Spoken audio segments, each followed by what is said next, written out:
This is a very tough topic on me, and I can only imagine how it will be on you listening. So, I will be helping us process our thoughts right now. The sad thing is, we are not able to access mediums to help us heal. I want to be that person that will point that torch to the path of your healing for you.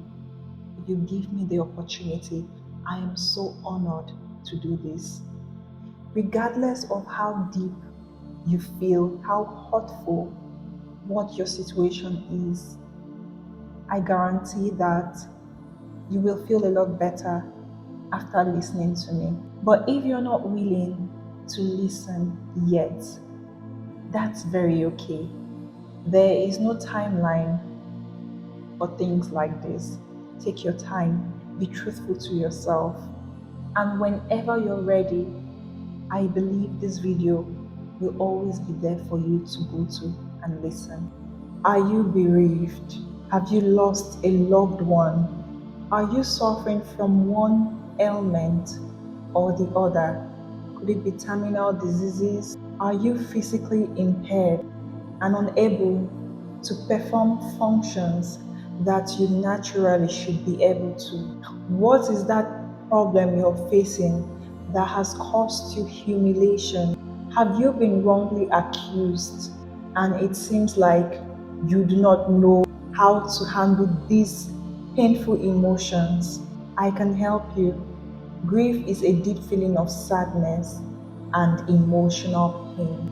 Unlike every kind of existential problems that can have solutions, grief is one of the hardest to deal with. This sadness can be so deep that you may not have the right words to express your emotions. And no two people feel pain the same way. We may be experiencing the same kind of situations, but how I may process my emotions is different from how you may process yours. How I feel my emotions, where it hits me, could be different. Grief can be a very painful emotion to feel. The first step to dealing with grief, no matter how painful it is to sit with your emotions. This can be a very painful thing to do, I know. But when you successfully sit with your emotion, you get to understand why you feel the way you're feeling. Yes, generally you've lost someone valuable to you, but deep within that are internal questions you need to ask yourself so that you can rightfully process your emotions. It's like being sick. If I am sick and I go to the hospital, the doctor will ask me some questions so that he can diagnose me and find out what the sickness is due to my symptoms. That is how it is for our emotions. The death of a loved one could hurt because, one, we will miss them, and then the scary thought of never seeing them again, because death is a permanent loss. That can make you feel deep sadness. I know it's hard. It's getting harder, I know. But please sit with me. Let us sit together. Okay? Sit with me. You know they loved you so much. How will they react to you in pain? Will they be happy? Oh, this person is crying. I'm happy they are crying. Is that how they will feel? Will your tears bring them pain? Will they usually comfort you in your time of sadness? Won't they motivate you to feel happier? Won't they do the things they can to lift up your spirit? Why do you feel in death they will want any different? Will they expect or want you to be dead in your soul and be a walking corpse? When I say dead in your soul, I mean living in sadness, living in grief, so much so that you grieve every second of the day, you do not let yourself be happy? Is that what that person that loved you so much would wish for you? Are you sad because you will miss them? Let me paint a scenario for you.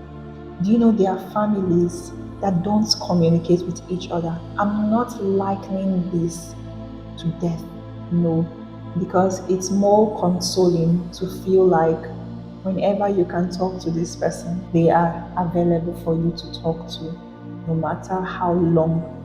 Just like you would pick up your phone and call that person you miss if they were alive. Reminisce on the old times.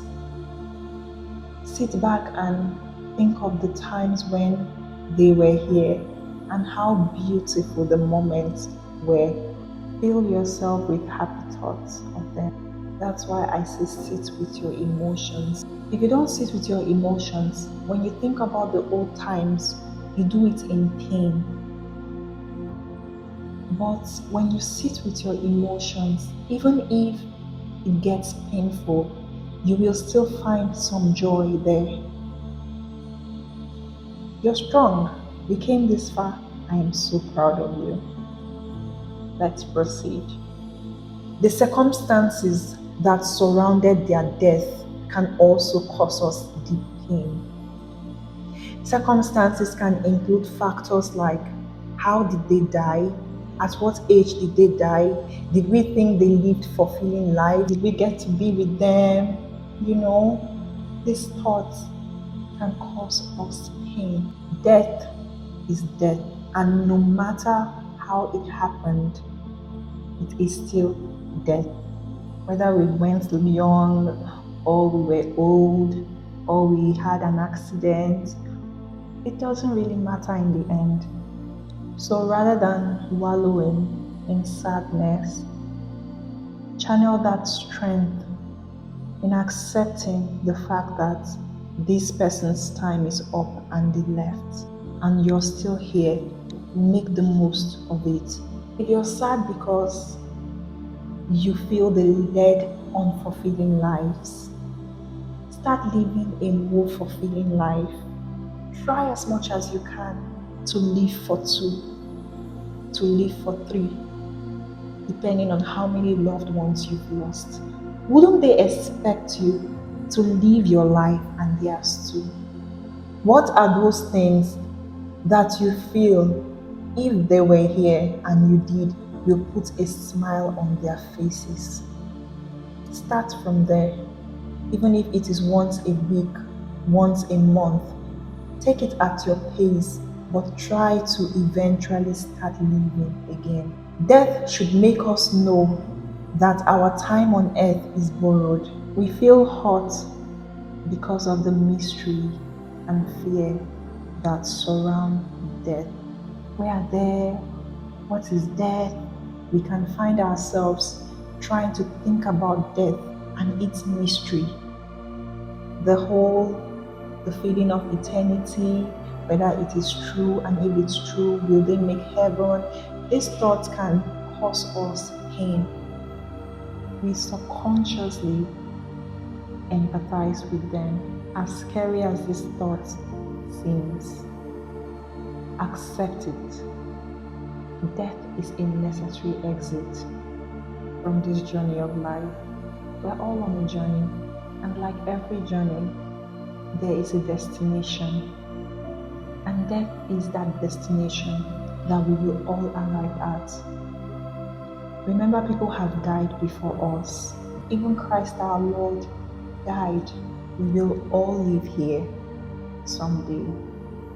Our relationship with them and their overall impact in our lives can cause us pain.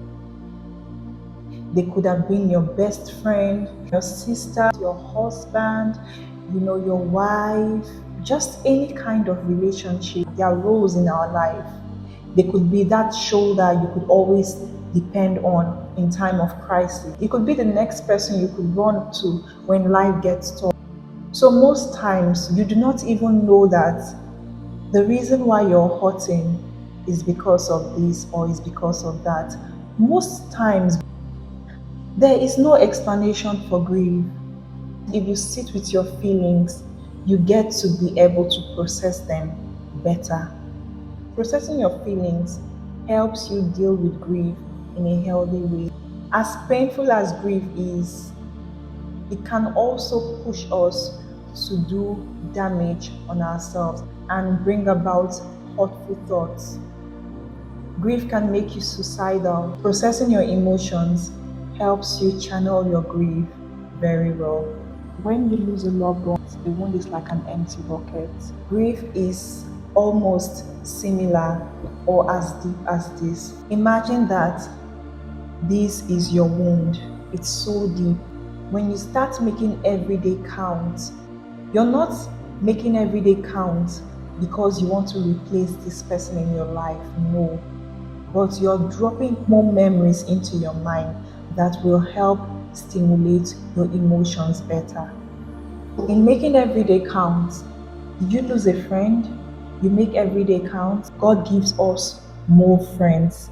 Yes, these friends may not be as great as this person was, but a new friend comes into our life, into our bucket of grief. Maybe your spouse died and left you with infants for you to raise. At that time, the grief is so much because you're not just consumed by the loss of a loved one, you're consumed with the responsibilities that surround you. But God being close to the brokenhearted and your willingness to live healthily in that pain and not let it consume you, those babies grow up to be impactful adults. Even if they do not reach the height of success, but the happiness you feel looking around and seeing how far you have come with your children, that also adds to the bucket of grief. Your spouse died, fine, you lived through it. You've lived an impactful life. You've touched the lives of others in one way or the other. When you look at the faces of the lives you've impacted, it gives you a sense of happiness. Your bucket of grief gets a bit full. Your wound is covering. It's not healing totally, no, but it's somehow getting better. You lost your child. Oh, I know this is painful. I cannot empathize with you perfectly because only you can feel your pain better. I don't think words can express that pain. But remember, your baby, if they could talk, will not want you to pause your life. So, based on the willingness of you and your partner to live through that loss, new children come into the picture. They're not coming to replace the one that is dead or the ones that have died. For families that have lost more than one child, I am so sorry. God blesses you with children that are so brilliant, so loving, so passionate, whose excellence, all-round excellence, elevates your soul all the time. You see them growing fast. You see them growing happily. And with every time you hear the voice of mommy, your heart feels peace. Rather than dwelling in that grief and losing your all, you live through that grief, you bring children into the picture, your bucket of grief is adding up. You go out, you have experiences, you have laughters, you love, you feel good, you feel great, you live every day, one day at a time, you make every minute count, you start feeling the bucket of grief. At the end of the day, you realize it's no longer as empty as it was. And even if the scar will always be there, but just like physical scars, they hurt lesser than the actual wound. Ask God to fill your bucket of grief. The second step is to let go of the what if thoughts. Grief is painful, but what makes it more painful is wallowing in guilt as a result of things you feel you could have done to help them live longer. I want to remind us today that we are not God. Yes, there are things we could have put in place to enable their life better or even aid them in one way or the other. But at the end of the day, God is the giver and taker of life. I know it is unfair to think that a God as loving as ours can intentionally cause us pain by taking the ones we love, but his ways are not ours. What if I took them to a better hospital? Will they still be here? What if I didn't leave them to live in this place? Will they still be here? Could I have been a better mother? Could I have been a better father? Could I have been a better friend? Was I a good spouse? These questions that we ask ourselves cause us more pain. It brings us more heartache. Death, as it is already painful. Do not kill yourself with these questions that cause you more pain. Please. The human in us wants to internalize and introspect and ask questions and make ourselves feel worse or try to take responsibilities. But no, you were not the cause of their death. Regardless of what you could have done, if they were going to die, they still will be gone. When you sit with your emotions, you find out why you're hurting, and if at a certain point you feel like the reason for your hurt, you have one or two things to do with it, please let that feeling go immediately. I know it's not going to happen overnight, but constant practice, listening to words by people who have also faced grief, can also help you get stronger. So strip yourself of any guilt you may feel. Look around. What people are in your life that you cherish? Treasure them. Death should make us appreciate the ones we have left that we love. Rather than always crying about that person that is no more, why not channel your love and energy in making the ones that are still here with you feel important, feel seen, feel valued, feel loved? That person that is gone, fine, reflect on them, think about them, but those moments you feel like crying, those moments you spend lamenting for people that will never come back, channel it on the ones that are still here with you, that you love and treasure. Draw close to God. God heals the brokenhearted. He's close to the brokenhearted. God has a high degree of empathy for people that are mourning.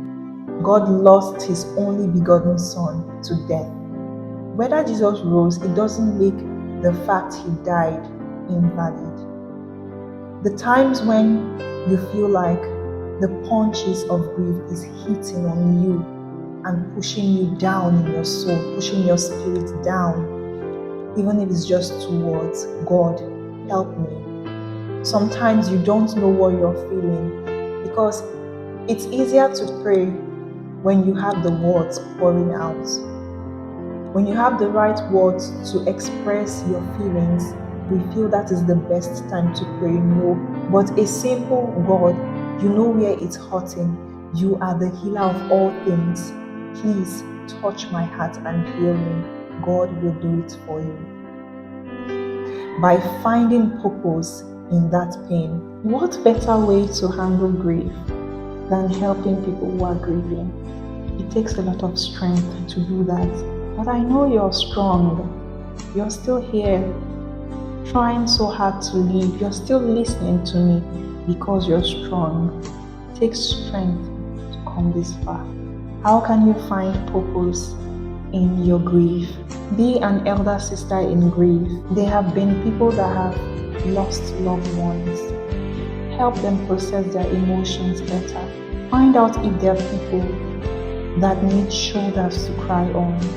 When you stop sitting there wallowing and find purpose in this grief, you can feel more happy, even if it is in just little doses. One thing I know for a fact is when you help, you feel better.